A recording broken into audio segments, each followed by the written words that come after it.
Vamos ler a Bíblia? Vamos ler a Bíblia inteira? Sim, é possível através de um método, através de um plano, e nós vamos te ajudar.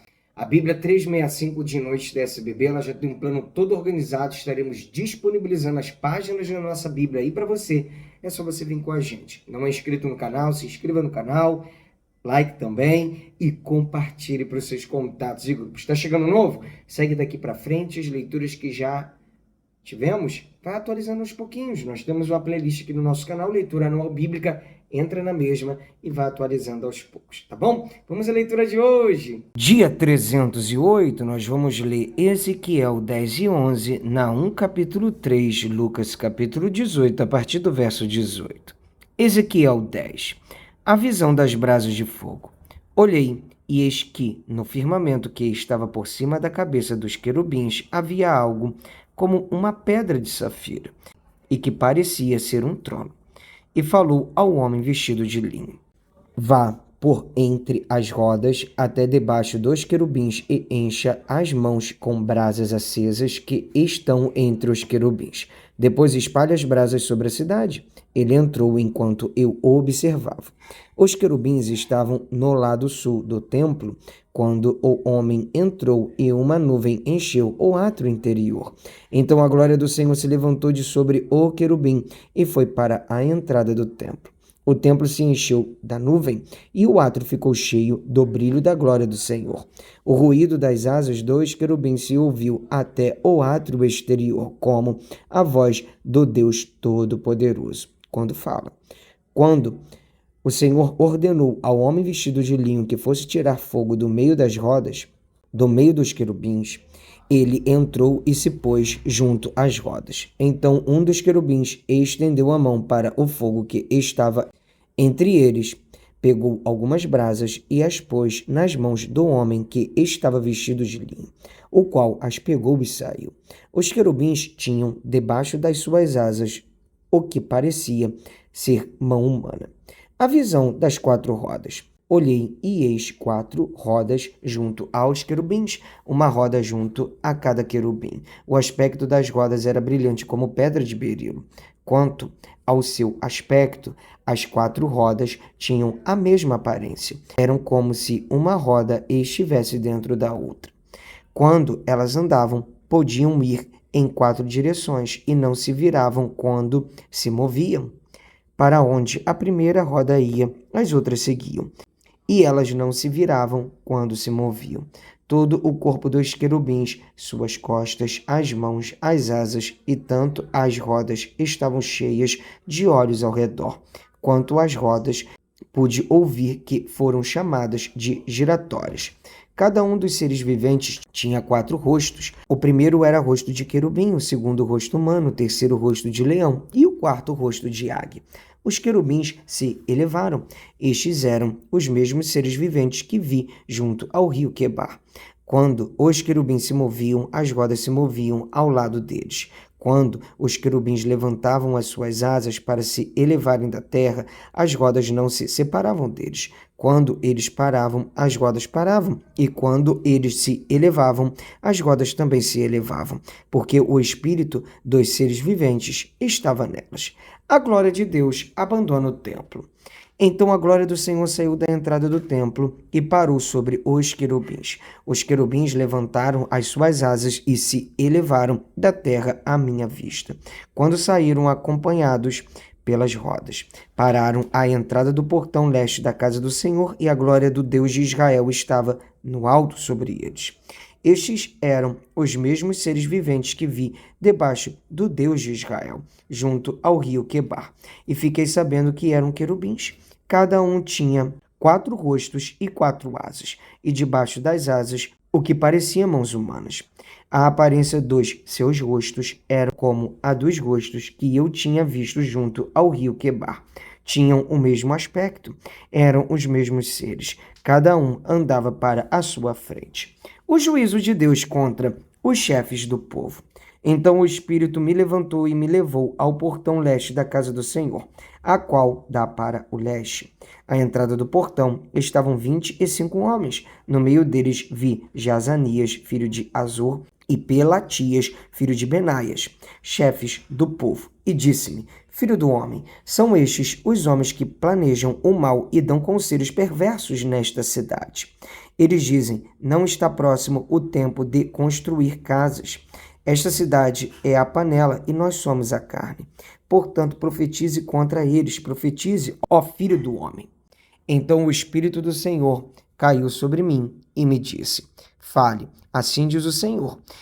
É isso o que vocês estão dizendo, ó casa de Israel, porque eu sei o que passa pela mente de vocês. Vocês multiplicaram os seus mortos nesta cidade e encheram as ruas de cadáveres. Portanto, assim diz o Senhor Deus: os mortos que vocês largaram no meio da cidade são a carne, e a cidade é a panela. Quanto a vocês, eu os expulsarei da cidade. Vocês ficaram com medo da espada, mas é a espada que trarei sobre vocês, diz o Senhor Deus. Levarei vocês para fora da cidade e os entregarei nas mãos dos estrangeiros. E executarei juízos entre vocês. Vocês cairão à espada nos confins de Israel. Eu os julgarei, e vocês saberão que eu sou o Senhor. Esta cidade não será uma panela para vocês, e vocês não serão a carne dentro dela. Nos confins de Israel eu os julgarei, e vocês saberão que eu sou o Senhor, pois vocês não andaram nos meus estatutos, nem executaram os meus juízos. Pelo contrário, agiram segundo os juízos das nações que estão ao redor de vocês. Enquanto eu profetizava, Pelatias, filho de Benaias, morreu. Então caí com o rosto em terra, clamei em alta voz e disse: Ah, Senhor Deus, darás fim ao remanescente de Israel? Promessa da restauração de Israel. A palavra do Senhor veio a mim dizendo: Filho do homem, os seus irmãos, os seus próprios irmãos, os seus parentes e toda a casa de Israel, todos eles são aqueles a quem os moradores de Jerusalém disseram: afastem-se do Senhor. A nós é que esta terra foi dada como herança. Portanto, diga: assim diz o Senhor Deus, embora eu os tenha expulsado para o meio das nações e embora eu os tenha espalhado por todas as terras, eu lhes servirei de santuário, por um pouco de tempo, nas terras para onde foram. Por isso diga: assim diz o Senhor Deus, eu os ajuntarei do meio dos povos, e os recolherei das terras por onde foram espalhados, e lhes darei a terra de Israel. Voltarão para ali e tirarão dela todos os seus ídolos detestáveis e todas as suas abominações. Eu lhes darei um só coração e porei um espírito novo dentro deles. Tirarei deles o coração de pedra e lhes darei coração de carne, para que andem nos meus estatutos e guardem os meus juízos e os executem. Eles serão o meu povo e eu serei o seu Deus. Mas quanto àqueles cujo coração segue os seus ídolos detestáveis e as suas abominações, eu lhes darei o que merecem por seus atos, diz o Senhor Deus. A glória de Deus se afasta de Jerusalém. Então os querubins elevaram as suas asas, e as rodas os acompanhavam, e a glória do Deus de Israel estava no alto sobre eles. A glória do Senhor subiu do meio da cidade e se pôs sobre o monte que está a leste da cidade. Depois o Espírito me levantou e me levou à Caldeia, para junto dos exilados, numa visão pelo Espírito de Deus. E a visão que eu havia tido se afastou de mim. Então contei aos exilados todas as coisas que o Senhor me havia mostrado. Vamos ler agora o livro de Naum, capítulo 3. A ruína completa de Nínive. Ai da cidade sanguinária, toda cheia de mentiras e de roubo, e que não solta a sua presa. Eis o estalo dos açoites, o estrondo das rodas, o galope dos cavalos, e os carros que vão saltando.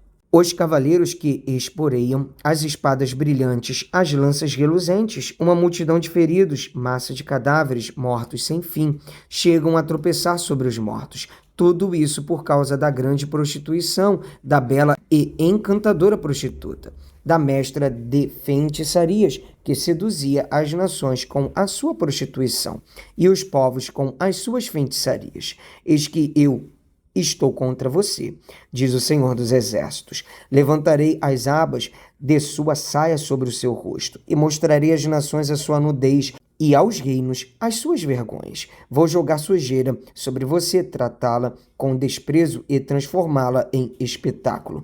Todos os que a virem fugirão de você e dirão: Nínive está destruída.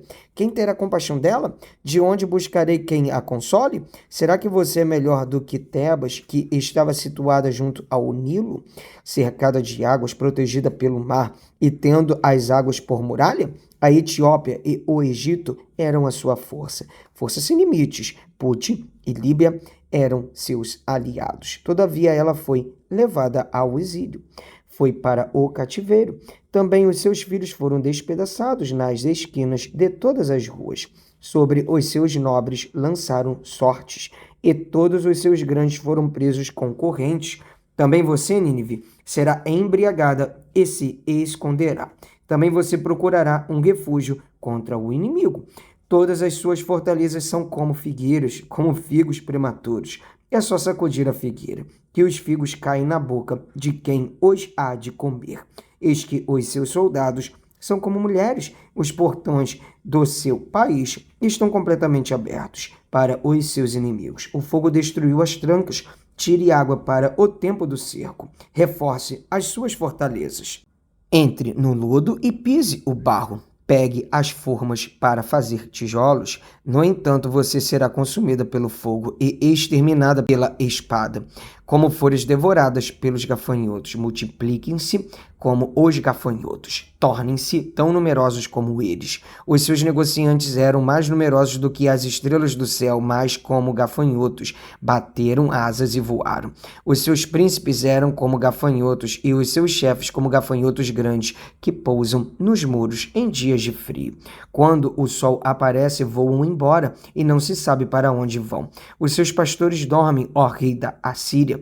Os seus nobres cochilam. O seu povo está espalhado pelos montes e não há quem possa ajuntá-lo. Não há remédio para o seu mal. O seu ferimento é grave. Todos os que ouvirem falar do que aconteceu com você baterão palmas.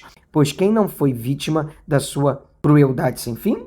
Vamos ler agora o livro de Lucas, capítulo 18, a partir do verso 18. O jovem rico. Certo homem de destaque perguntou a Jesus: Bom mestre, que farei para herdar a vida eterna? Jesus respondeu: Por que você me chama de bom? Ninguém é bom, a não ser um, que é Deus. Você conhece os mandamentos? Não cometa adultério, não mate, não furte, não dê falso testemunho, honre o seu pai e a sua mãe. Então o homem disse: Tudo isso tenho observado desde a minha juventude. Ouvindo isso, Jesus lhe disse: Uma coisa ainda falta a você. Venda tudo o que tem, dê o dinheiro aos pobres e você terá um tesouro nos céus. Depois venha e siga-me. Mas ouvindo ele estas palavras, ficou muito triste, porque era riquíssimo.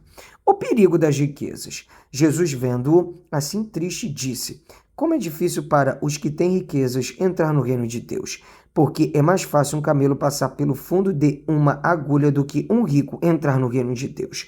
Os que ouviram isto perguntaram: Sendo assim, quem pode ser salvo? Mas Jesus respondeu: O que é impossível para o ser humano é possível para Deus. Então Pedro disse: Eis que nós deixamos nossa casa e seguimos o Senhor. Jesus lhe respondeu: Em verdade lhes digo que não há ninguém que tenha deixado casa, mulher, irmãos, pais ou filhos por causa do reino de Deus, que não receba no presente muitas vezes mais, e no mundo por vir receberá a vida eterna. Jesus outra vez prediz sua morte e ressurreição. Chamando os 12 para um lado, Jesus lhes disse: Eis que subimos para Jerusalém, onde se cumprirá tudo o que está escrito por meio dos profetas a respeito do Filho do Homem. Ele será entregue aos gentios, que vão zombar dele, insultá-lo e cuspir nele. Depois de açoitá-lo, eles o matarão, mas ao terceiro dia ressuscitará. Eles, porém, não entenderam nada disso. O significado dessas palavras lhes era encoberto, e eles não sabiam do que Jesus estava falando. A cura do cego de Jericó. Aconteceu que, quando Jesus se aproximava de Jericó, um cego estava sentado à beira do caminho, pedindo esmolas, e ouvindo o barulho da multidão que passava, perguntou o que era aquilo. Anunciaram-lhe que Jesus, o Nazareno, estava passando. Então ele gritou: Jesus, filho de Davi, tenha compaixão de mim. E os que iam na frente o repreendiam para que se calasse. Mas ele gritava cada vez mais: Filho de Davi, tenha compaixão de mim. Jesus parou e mandou que trouxessem o cego. E tendo ele chegado, Jesus perguntou: O que você quer que eu lhe faça? Ele respondeu: Senhor, que eu possa ver de novo. Jesus lhe disse: Pois então veja, a sua fé salvou você. Imediatamente ele passou a ver de novo e seguia Jesus, glorificando a Deus. Também todo o povo, vendo isto, dava louvores a Deus. Graças a Deus, mais um dia de leitura bíblica concluída. Até aqui nos ajudou o Senhor. Vamos avançando de passo em passo, de fé em fé. Te espero aqui amanhã. Um abraço. Pra cima!